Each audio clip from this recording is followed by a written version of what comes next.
মহিলা মহিলা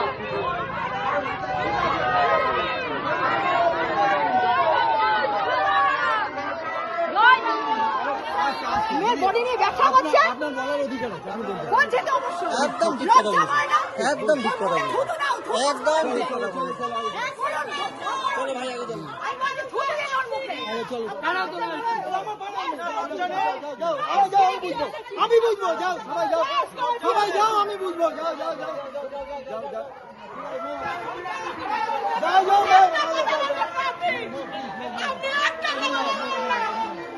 যাও না এখানে, আমি বুঝবো, যাও এখানে যাও একজন প্রার্থীকে কেউ হেনস্থা করবে আর নির্বাচন কমিশন হাতে হাত দিয়ে বসে থাকবে, ওরা শুধু এসআইআর করবে। এই বললাম নির্বাচন কমিশনের ভূমিকা। নির্বাচন কমিশন দিল্লির নির্বাচন কমিশন যদি চায় যে ভোট অশান্তিপূর্ণ হোক তাহলে তৃণমূলের গুন্ডারা রাস্তার দখল নেবে। উত্তরপাড়ার সিপিএম এর ক্যান্ডিডেট মীনাক্ষী মুখার্জি রয়েছেন, লড়াই করছেন। এর আগেও আপনাদেরকে তার প্রচার দেখিয়েছি। এই মুহূর্তে পেয়েছি, আমরা কথা বলার চেষ্টা করব। বলছি দিদি, মুখ্যমন্ত্রী বলছেন বালু আমার প্রিয়। মুখ্যমন্ত্রী বলছেন যা করেছেন দলের জন্য করেছেন। একটা মুখ্যমন্ত্রী দলের সর্বাধিনায়িকা, তিনি বলছেন চোরকে প্রমোট করছেন। হ্যাঁ, যেটা ওনার কাজ তাই করেছেন। তৃণমূলে চোর গুন্ডা বদমাস ছাড়া যারা আছেন তারা তো সব নিচের তলার নেতা মন্ত্রী, বড় প্রভাবশালী, এরা তো সব চোর গুন্ডা। ফলে তো তাদের সঙ্গে মুখ্যমন্ত্রী থাকবেন, তো থেকেছেন। আর শুধু কি তৃণমূলের মুখ্যমন্ত্রী এটা করেন, বিজেপিরাও তো তাই করেন। হ্যাঁ, আজকে কাকে ক্যান্ডিডেট করেছে? তো সে কে?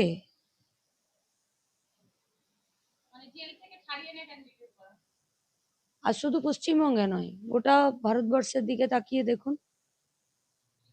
RSS এর দুটো এজেন্ট, তারা দুজনেই যাদেরকে জনপ্রতিনিধি করছেন, জনপ্রতিনিধি হিসাবে মনোনীত করে একটি পার্টি, জনগণকে দেয় যে আপনি এনাকে আপনার প্রতিনিধি হিসাবে বিধানসভাতে পাঠাতে পারেন।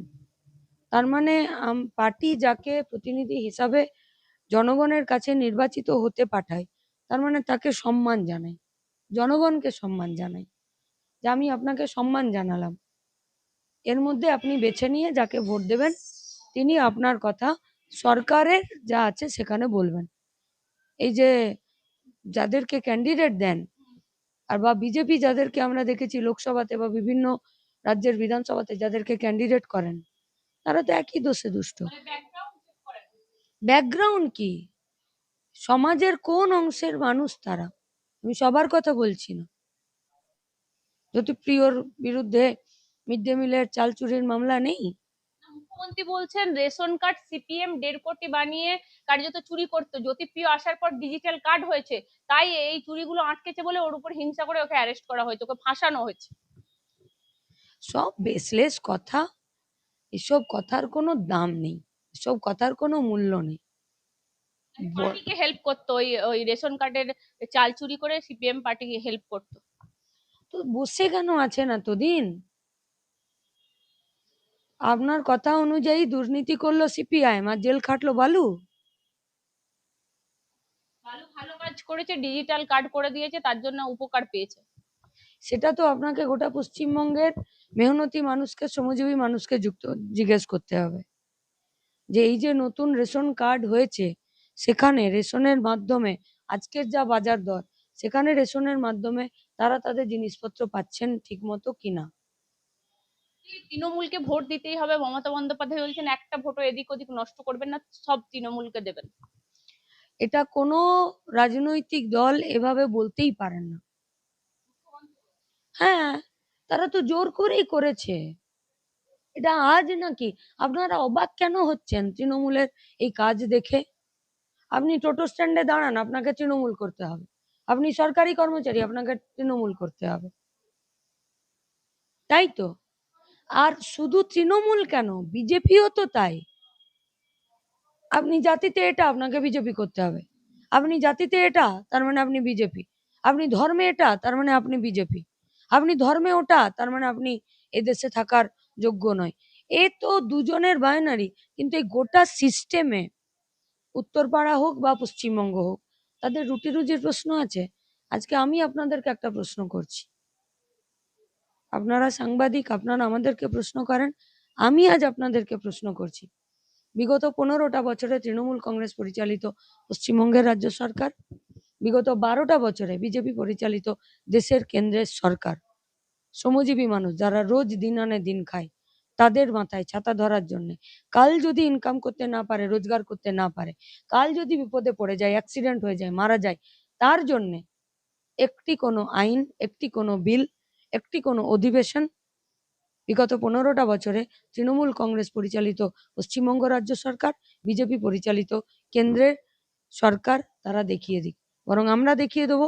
8 ঘন্টার কাজের আইন তুলে দিল বিজেপি সরকার, ন্যূনতম বেতন তুলে দিল, তাদের ট্রেড ইউনিয়ন করার অধিকার তুলে দিল।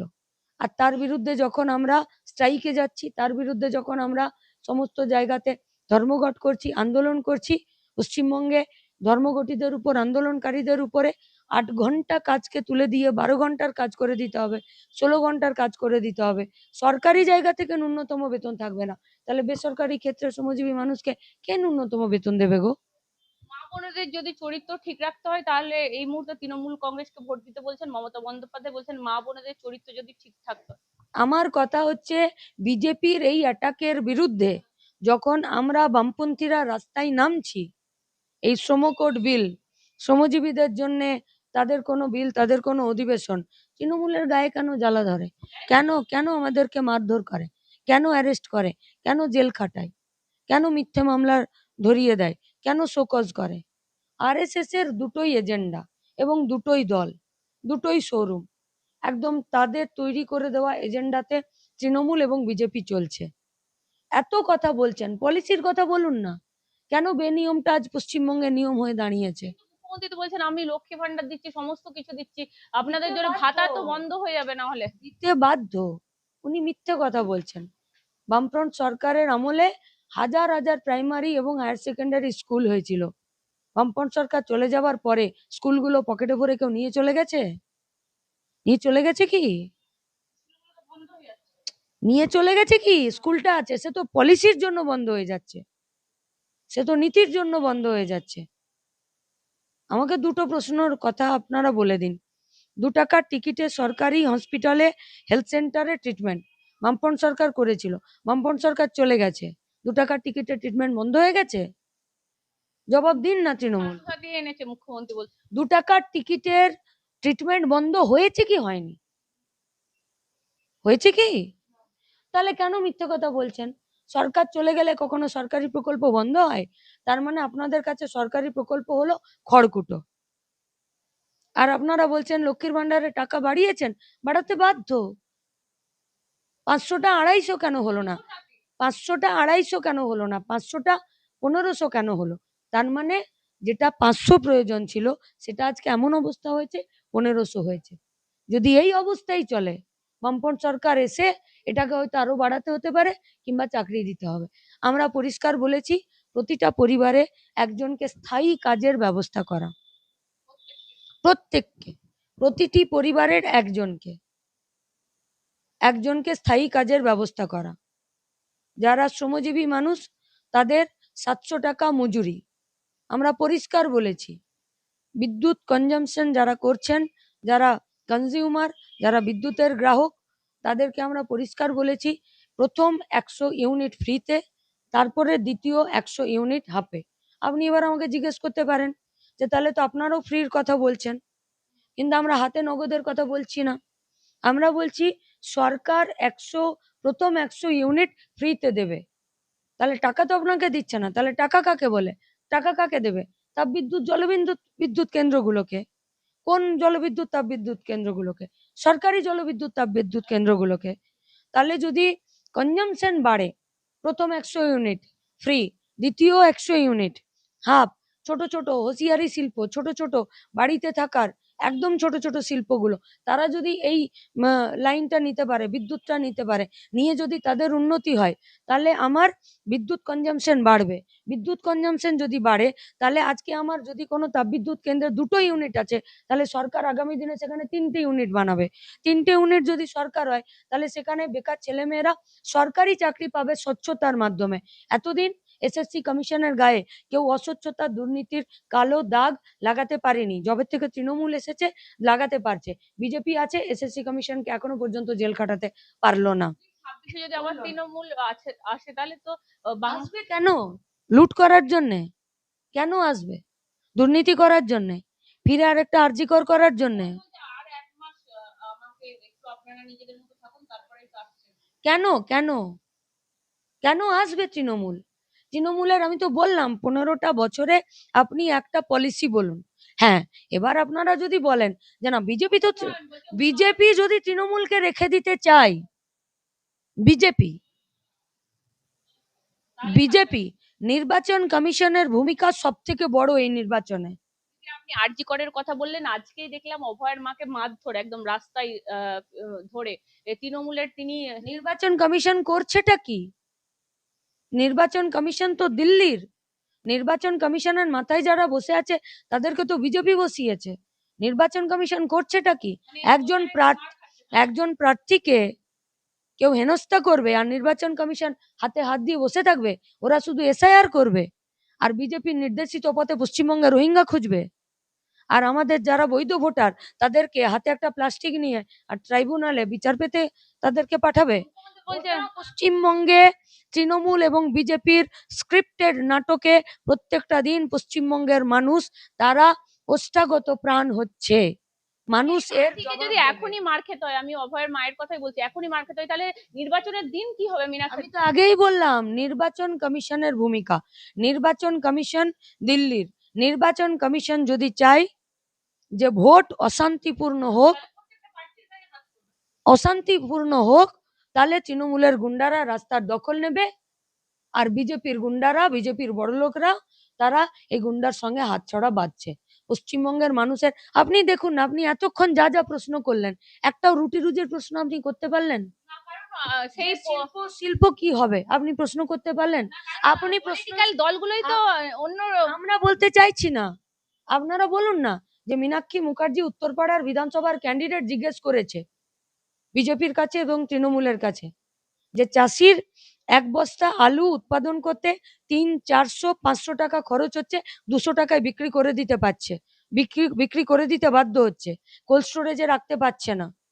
বিগত 15টা বছরে তৃণমূল, বিগত 12টা বছরে বিজেপির আলু চাষিদের পাশে দাঁড়ানোর জন্য কি ভূমিকা আছে আপনি জিজ্ঞেস করুন। অভিষেক বন্দ্যোপাধ্যায় মুখ্যমন্ত্রী বলছেন, অভিষেক বন্দ্যোপাধ্যায় আপনি প্রশ্ন করতে পারলেন যে বন্ধ কারখানার জমিতে আগামী দিনে কারখানা হবে কিনা? আপনি প্রশ্ন করতে পারলেন গোটা পশ্চিমবঙ্গে হেভি ইন্ডাস্ট্রি হবে কিনা? আপনি প্রশ্ন করতে পারলেন যে আমাদের সরকারি স্কুলগুলো আবার মাথা তুলে দাঁড়াবে কিনা, যে বেসরকারি স্কুলে লুট বন্ধ হবে? আপনি কেন এই প্রশ্ন? দিদি একদম অভিষেক বন্দ্যোপাধ্যায় বলছেন ঘরে ঢুকে মারবো, তাহলে কি এই আপনারা এই প্রশ্ন কেন করতে পারছেন না যে সরকারি হসপিটালগুলো ঢুকছে আর সরকারি হসপিটাল ঢুকলে বেসরকারি হসপিটালে লুট আরো মাথাচাড়া দিয়ে হবে? কে কাকে ঘরে ঢুকে মারতে যাচ্ছে আমরা জানতে চাই। হসপিটাল কি হবে? হসপিটাল কি হবে? সরকারি হসপিটাল কি হবে? আমাদের পশ্চিমবঙ্গের, ভারতবর্ষের এলআইসিটা কি হবে? আমরা এটা জানতে চাইছি। শেয়ার বিক্রি হয়ে যাবে? আমাদের বিদ্যুৎ দপ্তরে কেন 49% প্রাইভেটাইজেশন হলো? কেন? আমরা এটা জানতে চাইছি। পথশ্রীর নামে আর এখানে মোদি এসে বলে গেল আমি এত হাজার হাজার কিলোমিটার রাস্তা করলাম। যান আপনি একটা বাইক নিয়ে উত্তরপাড়ার রাস্তা ঘুরে আসুন।